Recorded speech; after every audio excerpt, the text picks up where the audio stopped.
మోక్ష క్షేత్రమైనటువంటి హరిద్వారులో మొట్టమొదటి బిందువు పడడం చేత అక్కడ కుంభమేళా జరుగుతూ ఉంటుంది. ఇక రెండవ చుక్క మనకి ప్రయాగ క్షేత్రంలో పడింది. ప్రయాగ క్షేత్రం ఏంటంటే గంగా యమున యొక్క సంగమ ప్రాంతం, అలాగే అక్కడ సరస్వతి నది కూడా అంతర్వాహినిగా ప్రవహిస్తుంది. అందుకనే ఇది త్రివేణి సంగమం అని.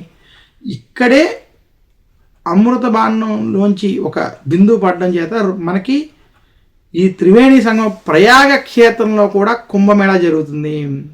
ముఖ్యంగా ప్రయాగ క్షేత్రంలో ఖచ్చితంగా ప్రతి 12 ఏళ్ళకి కుంభమేళాని చాలా విధిగా నిర్వహిస్తారు.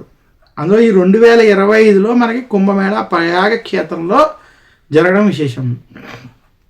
ఇంకా మూడవది ముఖ్యమైనది, గోదావరి నది పుట్టినటువంటి నాసిక్ ప్రాంతం వద్ద, ఎక్కడైతే త్రేతాయుగంలో రాములు వారు సీతమ్మ వారు కూడా అక్కడికి వెళ్ళినటువంటి ప్రాంతం అది.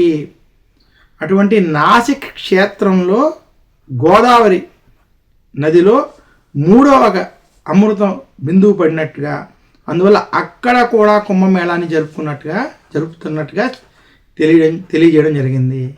ఇంకా నాలుగవది 12 జ్యోతిర్లింగాల్లో చాలా ముఖ్యమైనటువంటిది, భారతదేశానికి సెంటర్ పాయింట్ అయినటువంటి ఉజ్జయిని క్షేత్రం